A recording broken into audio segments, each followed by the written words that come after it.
Petite vidéo de proba avec des arbres pour vous apprendre à calculer toutes les probas qu'on pourra vous demander dans un exo type bac de première. Donc comment on fait? Bon, déjà, l'arbre, il est parfois dessiné sur l'énoncé, sur le sujet, parfois il est même pré-rempli comme ici, parfois c'est à vous de le faire complètement. Donc là j'ai mis deux couples d'événements, A et B. A, ça peut représenter, je sais pas, dans une population par exemple, ce serait, on prend quelqu'un au hasard, et puis A, ce serait l'événement, il parle allemand. Et B, ce serait l'événement, il fait du basket. Voilà, on peut parler allemand et faire du basket, ou parler allemand et ne pas faire du basket, ne pas parler allemand, faire du basket, bon, etc. Il y a plein de combinaisons. Donc on arrive à modéliser tout ça avec un arbre. Alors imaginez qu'il n'est pas du tout pré-rempli. Eh bien, les informations ici sont à aller chercher dans l'énoncé. Ça peut être des pourcentages. On peut vous dire ici, par exemple, 40% des gens qui sont dans cette population parlent allemand, auquel cas ici, vous m'avez mis 0,4, 40% écrit au format décimal. Et puis, il y a d'autres types de probas, par exemple celle-là, je vous la prononce. Parmi les gens qui parlent allemand, eh bien 10% font du basket. Voilà, ça se traduit ici. On va apprendre à l'écrire, on va apprendre à l'interpréter en langage des probas. Mais dans un premier temps, voilà, vous avez peut-être réussi à placer ces valeurs, ou bien elles sont déjà placées dans votre arbre. Alors, le premier type de proba que vous pouvez avoir, c'est ce genre de choses, P2A. Voilà, alors P2A, ça se lit directement dans l'arbre. P2A, en fait, c'est la valeur qui apparaît ici sur la branche qui mène à A. Donc, très simple, c'est ce qu'on appelle une proba simple. D'ailleurs, regardez, si je coupe l'arbre en deux, voilà, à gauche de ce trait, ce sont des probas simples. D'accord? Ici, c'est P2A. Et ici, elle n'est pas encore écrite, c'est P2A bar. D'accord? Donc pour P2A, c'est que de la lecture de l'énoncé ou bien de l'arbre. Là, ici, P2A, c'est 0,4. D'accord? Proba simple. P2A bar, bon, on voit que c'est ici. Le problème, c'est que c'est pas rempli. Donc j'en suis là pour P2A bar, ça c'est déjà fait. P2A bar, il va falloir que je connaisse déjà une petite règle dans les arbres, c'est que quand je suis au niveau d'un nœud, voilà, ici par exemple, eh bien la somme des branches, ça doit faire 1. Voilà. Donc pour calculer ça, on fait 1 moins ça. Ok? Et donc ça, ça fait 0,6. Évidemment. Là, on a notre petit 0,6. Donc P2A bar, ici, c'est 0,6. D'accord? Mais alors, on va pouvoir généraliser ce principe et réussir à remplir tout l'arbre, parce que ici aussi, on a un nœud. Donc si je vois un 0,1 ici, je fais mon petit complémentaire pour aller jusqu'à 1, et j'ai 0,9. D'accord? Si j'ai 0,3 ici, j'ai 0,7. Et même si les probas sont dans un format que vous aimez moins, mais qui est le format fractionnaire, imaginez là j'ai un tiers, pareil, en fait on fait 1 moins 1 tiers, ou alors on travaille sur le complémentaire pour aller jusqu'à 1, donc ici ce serait 2 tiers, voilà, tout simplement. Donc ce principe de la règle des petits nœuds, c'est que la somme des branches doit faire 1, je remets ici ce que j'avais, c'est-à-dire je crois que j'avais 0,3, et donc là j'ai 0,7, ok? Donc finalement, P2A, c'est ici, P2A bar, c'est ici, je l'ai obtenu par un tout petit calcul. Voilà pour les deux premières, les probas simples, c'est vraiment pas dur. Okay, on va passer à cette syntaxe. Attention, prononciation. Il y a un A en petit ici, P2B sachant A, c'est ce qu'on appelle une proba conditionnelle ou une proba sachant que. Et dans cet ordre-là, P2B sachant A, là encore, c'est de la lecture directe, il n'y a aucun calcul. Pourquoi? Parce que regardez, à droite de ce trait, ce qui apparaît là, toutes ces probas ici, sont des probas sachant que. Celle-là, c'est P2B sachant A. Oui, pourquoi sachant A? Parce que je sais que A s'est réalisé, puisque je suis dans cette partie-là de l'arbre, sur ce chemin-là. Si je suis là, c'est qu'il y a A qui s'est réalisé, pas A bar. Donc je sais que A s'est réalisé. Donc c'est une proba sachant A. Donc ça, c'est P2B sachant là.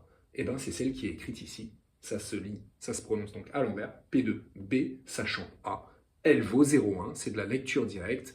Il n'y a aucun calcul à faire. De la même manière, ici, c'est P2B bar sachant A, P2B sachant A bar, et P2B bar sachant A bar, en respectant bien l'ordre des lettres, où on met le petit sachant là, le petit sachant en tout petit, Donc ça, c'est pareil, c'est facile, c'est de la lecture de l'arbre. Alors on passe aux intersections, et en fait, ça se prononce inter, ça veut dire et, d'accord? Mais si on cherche ça dans l'arbre, on ne comprend pas parce qu'en fait, il n'y a plus de place dans l'arbre. Il n'y a plus de valeur, on a rempli toutes les branches là. Donc en fait, le P de A inter B, là, il va falloir le calculer. Donc là, c'est de la lecture, ou alors du mini-calcul en faisant le complémentaire pour aller à 1. Et à partir de là, ça devient des petits calculs. Alors, rien de difficile, regardez, A inter B, ça veut dire que A et B se sont réalisés. Donc si A s'est réalisé et que B s'est réalisé, Donc en fait, je suis ici, tout au fond. Voilà, je suis au bout de l'arbre. Déjà, j'ai localisé mon issue. Ça s'appelle une issue. A inter B, c'est que je suis là. D'accord? Mais maintenant, pour calculer cette proba qui n'apparaît pas dans l'arbre, petite règle, petit principe important, le principe multiplicatif. Il va falloir que je localise mon chemin. A inter B, j'ai dit que c'est ce chemin-là, parce que j'arrive ici.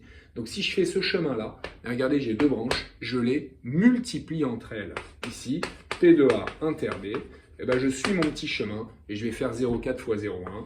Voilà, je finalise le calcul avec, si besoin, le passage par les fractions, 4 dixièmes fois 1 dixième, ça fait 4 centièmes. Ou alors je suis à l'aise avec les décimaux, je sais que ça va me faire 0,04. Ou alors 4 sur 100, ou alors 4%. Voilà comment je calcule les intersections. De la même manière, si on vous demandait P de A bar inter B, par exemple, eh bien on ferait mon chemin. Ok, A bar inter B, c'est ce chemin-là. Je suis au niveau de cette issue-là. Donc, qu'est-ce que je fais? Ça fois ça. 0,6 fois 0,3. Voilà pour les intersections. Alors, j'en ai oublié une avant de passer à P de A inter B. Il faut quand même que je vous parle de P de B.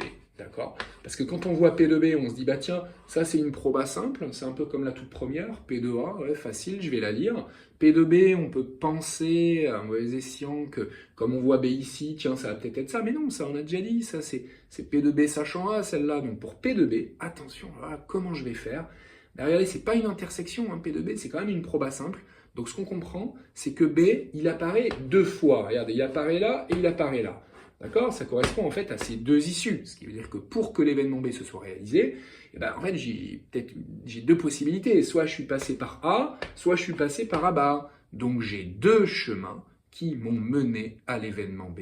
Et qu'est-ce que je vais faire de ces deux chemins? Eh ben, je vais les additionner. D'accord? Voilà comment je vais pouvoir calculer P de B. Je vais additionner mes chemins qui mènent à B. Ok? Ça porte un nom, ça s'appelle la loi des probas totales. Bon, mais en pratique, je les additionne, mais j'additionne quoi, moi? Ben, j'additionne mes chemins. Et on a dit que les chemins, eh ben, pour les calculer, il fallait faire des fois. Le principe multiplicatif, il faut faire des intersections. Donc, très concrètement, je localise mes chemins. Voilà, là, j'ai deux chemins. Et qu'est-ce que je fais? Eh bien, pour calculer P de B, je vais aller calculer, regardez, on va l'écrire ensemble. P de B, c'est quoi? P de B, c'est 0,4 fois 0,1, mon premier chemin. Alors, je prends mon temps, je l'écris tranquillement. Plus, voilà, je vais additionner avec un deuxième chemin qui est 0,6 fois 0,3. Voilà. Je fais mes deux petits calculs séparément. Ça fait 0,04. Ça fait 0,18. Donc, quand j'ajoute les deux, ça fait 0,22. Voilà, la somme des deux chemins qui eux-mêmes sont des multiplications.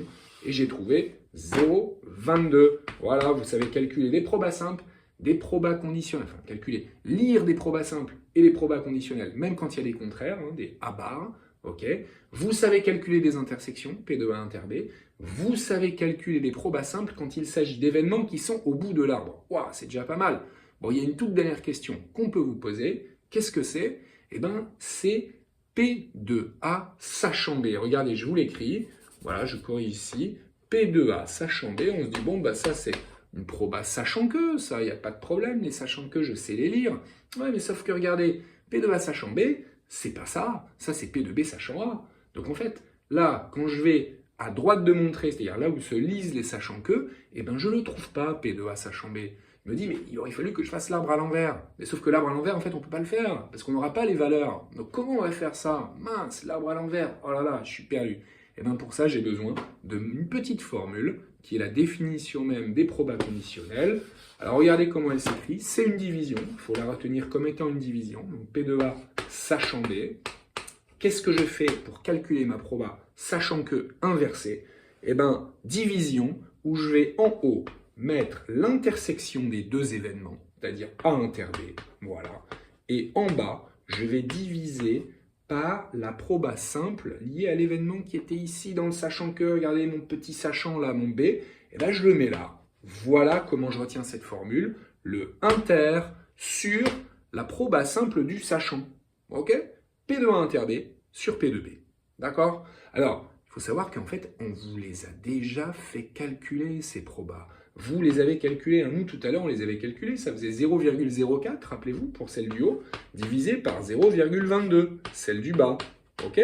Voilà, ben, c'est ça le calcul. Il ne faut pas paniquer, parce que vous n'avez pas de calculatrice. Vous dites, mais ça c'est infaisable. Mais en fait, bien sûr que si, c'est faisable. Regardez ce qu'on va faire. On va tout multiplier par 100, en haut et en bas. On va se débarrasser des virgules. On a le droit de le faire, fois 100 en haut, fois 100 en bas. Ça me donne 4/22e. Voilà, ben c'est presque fini. 4/22e. Je peux diviser par 2 en haut et en bas. Ça me fait 2/11e. Ben, c'est terminé. On ne va pas mettre ça en pourcentage. Hein. D'accord? Ça ne tombe pas juste. Il faudrait la rapprocher, tout ça. C'est pas intéressant. Mais 2/11e, c'est la valeur exacte. Vous avez même pu calculer une proba, sachant que inversé, d'accord, super, ben voilà, l'exo est fini, vous avez tout fait. Dernière micro-question qu'on peut vous poser aussi, une question sur l'indépendance d'événements. L'indépendance d'événements, qu'est-ce que c'est? Bon, eh ben, il s'agit juste de vérifier si A et B sont indépendants, on devrait avoir que P de A, ça devrait être égal à P de A sachant B. C'est-à-dire qu'en fait, le petit sachant là, l'événement B, il n'a pas d'impact sur l'événement A. Peu importe qu'il se soit réalisé ou pas, ça ne change pas la probabilité d'avoir l'événement A.